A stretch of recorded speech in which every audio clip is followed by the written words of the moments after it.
Hi, welcome back to Null Zero Labs. Bit of a different one today. I'm home enjoying my Christmas break, and I've been asked a few times about how I run EVE-NG on a Mac. And now the too long didn't read of it is that I don't. You can't run EVE-NG server on a Mac nowadays because of Apple Silicon. So EVE-NG, you need to think of it as a client-server technology. So you have the server side that is running all of the components so that you can emulate all of your networking equipment's images and operating systems and Linux installs for clients. So that is the server side. Now, you can run that on a Windows, Linux, Intel, AMD based computer, and you can install that as a VM, and you can then use your local client to connect to that VM as the client side to access those nodes that you have installed that you want to create your virtual lab in networking with. So you can do that, and then you can also do a bare metal physical install using a server, and we're going to jump to my server just now. So what we have here is my Dell PowerEdge 730, unceremoniously relegated to the bottom of my wardrobe, and this is what's running the EVE server in a bare metal configuration. Now this box has 128 gigs of RAM.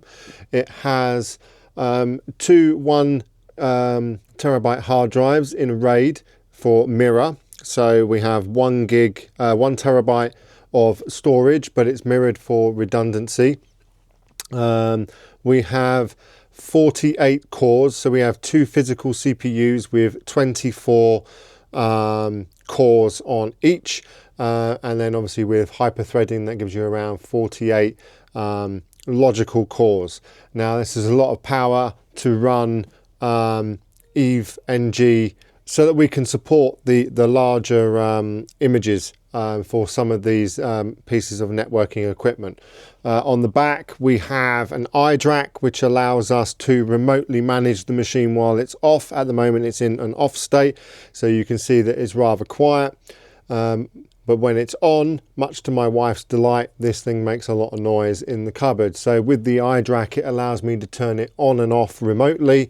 As and when I need to use the device, I can physically connect to it over the network, turn it on, and then I can then get into the EVE-NG web interface. And obviously the Mac, as I've stated earlier, is operating as a client.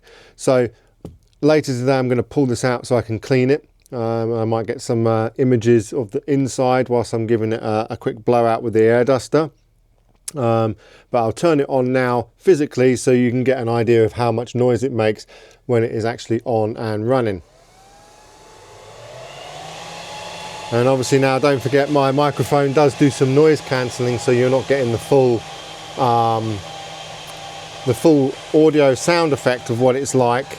But it's now booting up, and we'll now jump back onto the desktop environment, and we'll wait for this to boot up, and we'll have a look at the iDRAC interface, and we'll take a look. Wow, here we go, real loud now.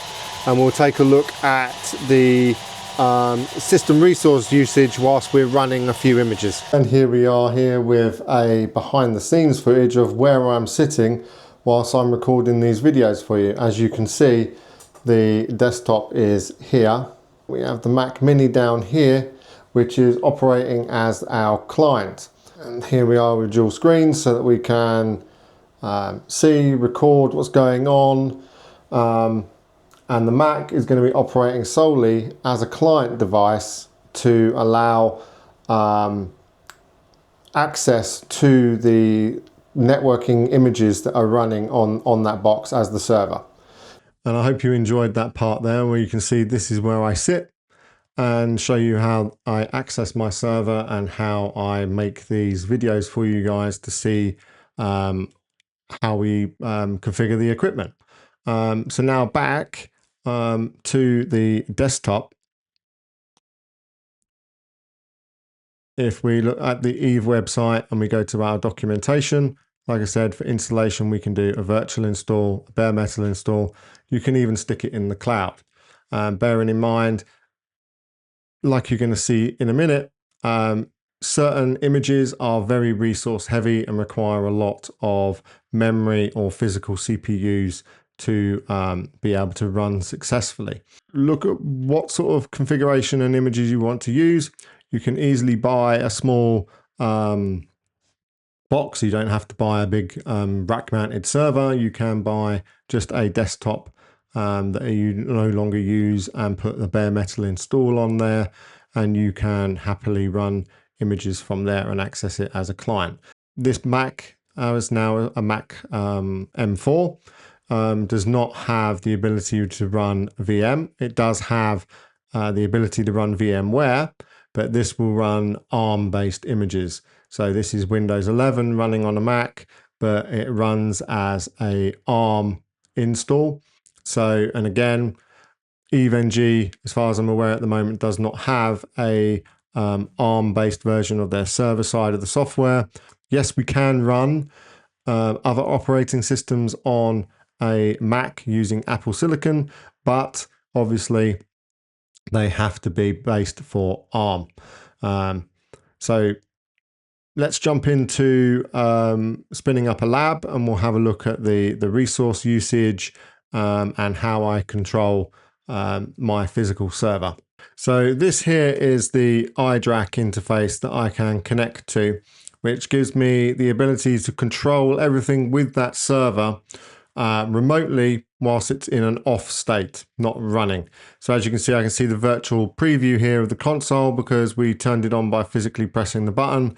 But if I was out or sitting here remotely and I didn't want to walk in there and turn it on, I can easily just power the device on and off here. If we have a quick look under the hardware, we can take a look at our CPUs. So we can see we've got two 12 core CPUs. Sorry, I made a mistake there. So we've got two 12 core CPUs.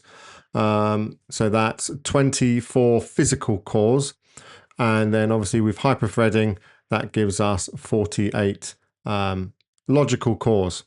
So each CPU has 24 cores in total.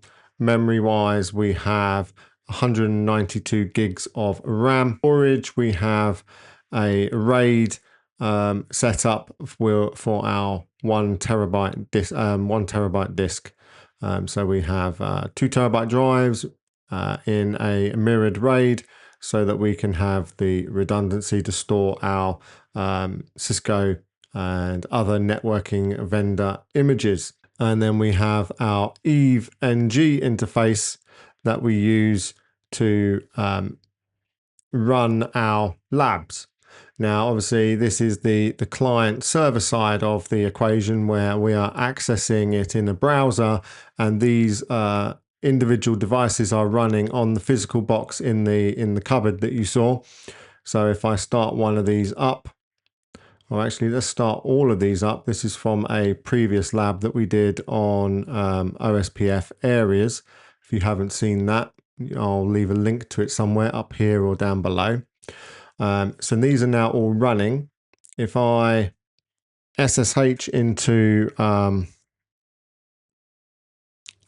the box,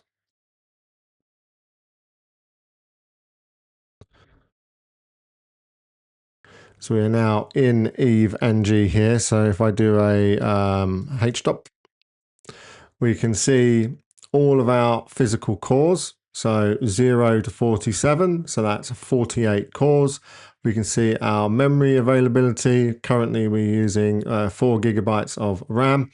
And obviously bearing in mind, we're only running, what have we got here? 2, 4, 6 Cisco routers, pretty lightweight ones. So nothing too heavy. But you can see we're using multiple cores to run these. We can see each of the processes running here, each of the devices, and we can see the memory usage that we are using. If I click on one of these devices, it will open in my terminal, and what it will do now is that our client will create a telnet session or an SSH session to this device here.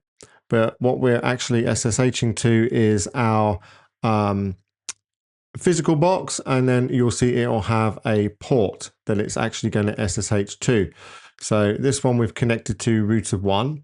So if we hover our mouse over it, we can see down in the bottom left there, it says telnet to eve.nullzerolabs.net:32769. So that is how you reach this box. So it's similar to reaching the IP address of that server in the cupboard, and then it has its own designated port that you're going to access to get into this one. If we look at router 2, it's the same host name that we're telnetting to, but you see it's got a different port number. So that is how you differentiate between the devices that you're connecting to. So every device that you put on there will get assigned a port number, and your client here, the Mac, is going to telnet to that host and that port number to get access to that physical or virtual router, switch, or firewall, whatever it is that you have dropped in. If we stop all of these nodes, and if we close this lab, let's fire up something a bit bigger. We should be able to fire up, let's do our span and leaf lab. Now this lab is running running the Cisco Nexus 9000.